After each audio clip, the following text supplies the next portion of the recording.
What's up, ladies and gentlemen? Welcome back to The Good, the Bad and the Stupid. It's Thursday the 5th of November. It's Bonfire Night, Fireworks Night, Guy Fawkes Night, and none of them are happening. Although, saying that, none of the big events are happening, but I can hear plenty of fireworks going off outside, so some people are having a party. Hopefully they're abiding by the socially distanced lockdown rules. I'm not going to do the Stasi police and grass them up though, because we're all a bit bored of it by now, aren't we? So I don't care if they're out in the garden and the neighbours are out in the garden and the other neighbours are out in the garden. And, you know, it doesn't really matter, does it? They've got to enjoy Guy Fawkes or Bonfire or have some fun with it. They managed to get hold of some fireworks. So the guy round the corner that normally sells fireworks, he's normally selling them for weeks and weeks, all the way up till till Bonfire Night, and he hasn't had any. So I thought it was all off, but no. So there we go. I'll stick my head out the window in a minute and watch some while I'm talking to you. Not while I'm talking to you, after I've spoke to you. How's it going where you are in the world? Do you have Bonfire Night? Do you have Guy Fawkes? You don't have Guy Fawkes Night. Do you have a fireworks display? Apart from New Year, obviously we all have that one. Bonfire Night is a big deal in England. It's just big bonfires everywhere. And you chuck the guy, you get the little Guy Fawkes, you make one, or kids do, they make a little Guy Fawkes, and then they go around asking for money with the Guy Fawkes. Penny for the guy, remember that one? Good. There's another way of making money. That was a good business move. That one and trick or treating, carol singing. They're three surefire entrepreneurial money spinners as you're a child on the council estates of England. Easy way of getting money.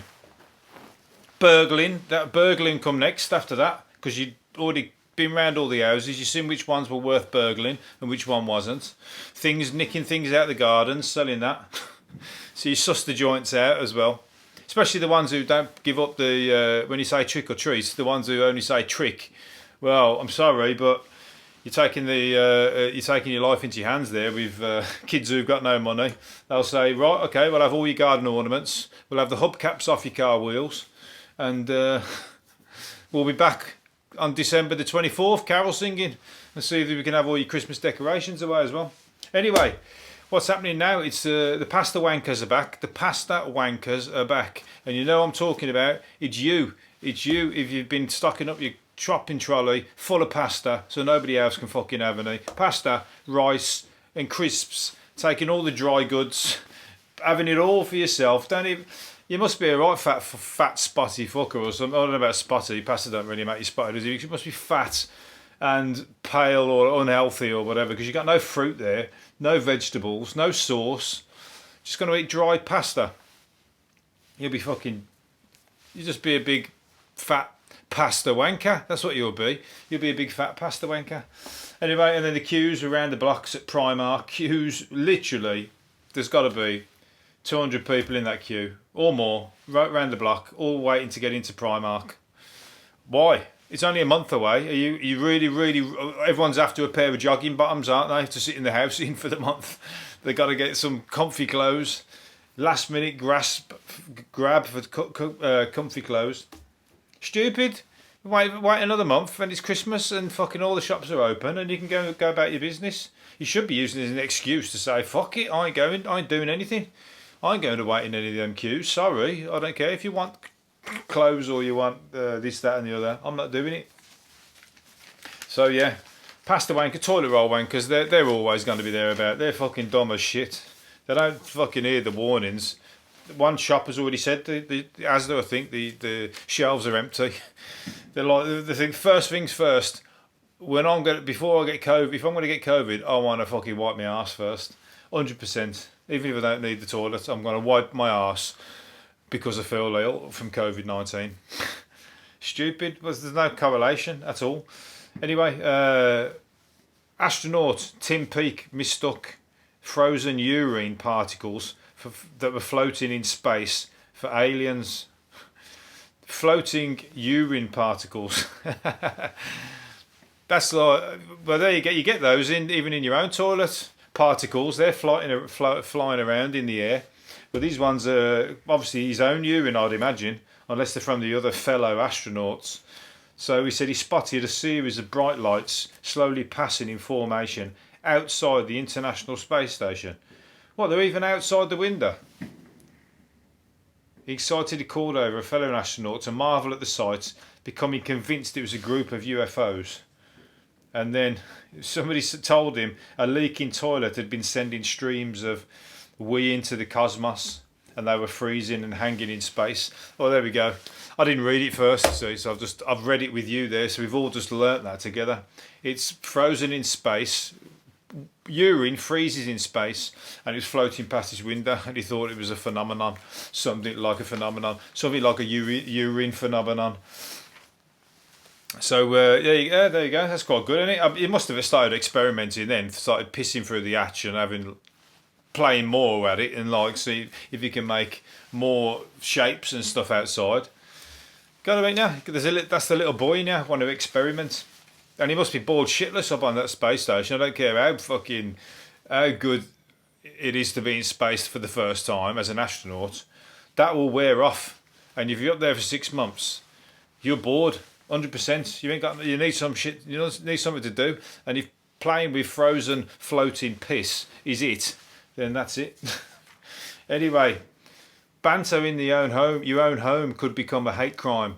We're going to have Stasi style home policing. So people are going to be grassing each other up in the houses for being saying things that they think are untoward. This is the fucking snowflakes. The snowflake kids grassing their parents up and putting them into the government. I mean, that's just ridiculous, isn't it? Stasi style. We've got it already coming with the COVID. This COVID thing now. They're going to have the Stasi police, the Kirchin twitchers, grassing up the neighbours, telling on people that are breaking the rules and whatever else. 100%, no, do. Just keep your fucking nose out. As long as you don't go near them, let them do it. Let somebody else grass them up. Just don't be the one, because you'll have to carry that around with you. Some people, they love it though, don't they? Wannabe policemen, people who couldn't make it, couldn't cut it as a policeman, and ended up working as a fucking barman in Wetherspoons, and now he wants to. Not that I'm knocking any young barmen or people who do that. I'm just saying that if you wanted to be a policeman and you ended up doing it, that is the fall from grace. So yeah, you got to watch what you say now in your own house. I watched the program about the Berlin Wall, and people were grassing. There were spies in each other's in families, grassing up people in their family for stuff that they were, or for saying that they were engaging in things with the people from the West and whatever else, and grassing them up and fucking. I tell you what, that'd be straight off the Christmas list, 100%. Anyway, what was I going to say?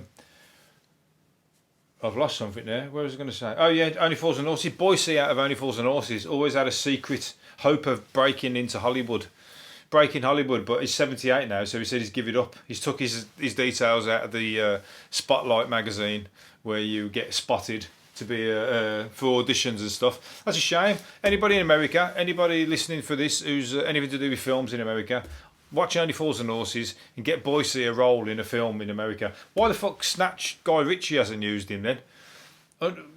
Guy Ritchie, if you're listening and watching, then you need to be getting Boise into one of your films. He's had loads of great characters in his Snatch films and Only Fools and Horses, Lock, Stock and Barrel. So I think you should get Boise in there. He'd do it really well. Or somebody else, at least somebody out of Only Fools and Horses. What about Denzel? He's still knocking about. That's it really, isn't it? Not Rodney or Del Boy, they're too obvious. But Boise, 100%. So yeah, check it out. Boise, 100% is a character that's been let down then if he's not been able to break into America, and it was his dream. I'm going to help him. Unfortunately, sorry Boise, nobody listens to these podcasts. They might do one day. He might be dead by the time this podcast gets found. It'd probably be fucking aliens who come down after the apocalypse, and they'll find it and they'll start going, I tell you what, this guy is entertaining. We're going to fucking try and bring him back to life and have him knocking about, because we can do that because we're aliens with special powers. A mysterious, speaking of my alien friends, a mysterious radio signal has been traced back to a dead star 30,000 light years from Earth. a radio signal. Somebody's tuning in from the shed on this, what's it called, this place? We haven't given it a name yet, but it's a fast radio burst. It's an old bloke in his shed in this town. It could be like a mirror image of England, of fucking England, of Earth, but all the way over there, 30,000 light years away. Now that's far. I'd imagine you're not going to get there. It'll take you about fucking 10 million years to get there or something ridiculous like that. But we're getting this radio signal. Imagine if you start coming and it's all like some kind of alien rock music. We should send something up like that. Send something good though. Don't let them fucking come down here and kill us all because we sent status quo up there. They don't want to be hearing that. That would be like fucking holding all their fingers in all their ears, or whatever they hear things out of. They won't like it one bit. Or all the boy bands. I'll tell you what. Why don't you send up all the ones that you want the aliens to kill, and then do it that way? So we want you to come down. First of all, first things first. We want you to kill Busted, Take That, Boyzone, Westlife, all these fuckers that keep hanging about. We want them all gone. And then we want Spice Girls, chuck them in there as well for good measure. And everybody else around the world that does shit music. And then the rest of us can, we'll introduce you to the good stuff. Right, last one I'm going to do. Where's it gone? Oh, a Playboy model who put a 32-inch breast implants on eBay was shocked when they sold for £7,600. £7,600? How the fuck did anybody even know that was on there? I put things on eBay and they don't even get a look in. And obviously, granted, they're not my breast implants, but my point is, even if I put them on and said I was Pamela Anderson and they were my breast implants, they wouldn't find them. How does this person know that they're fucking to know? And they've all chucked it all the way up to 7,600. Just put them on there saying that they were her stress balls. Good anyway. Fucking if you can make money out of your old breast implants. What I would do if I was her is go and spend that £7,600 on a load more breast implants, and then put any models that you know, put up as their names. You don't have to tell them, and just put it up as their names and fucking bank all their money as well. There's clearly people waiting for it to come on. They're sitting at home going, I wonder when the breast implants are gonna when somebody's ever gonna sell their breast implants. I'm fucking waiting for that moment. I've got my eBay on alert to tell me. Fucking crazy. Anyway, there you go. The craziest things are the things that make the money, and I'm still looking for it. Believe me. It's going to happen one of these days. I'm going to be laughing all the way to Mexico, to Acapulco. Right, I'm going to leave it there. Hopefully you enjoyed it. I'll do another one tomorrow. See you later. Bye.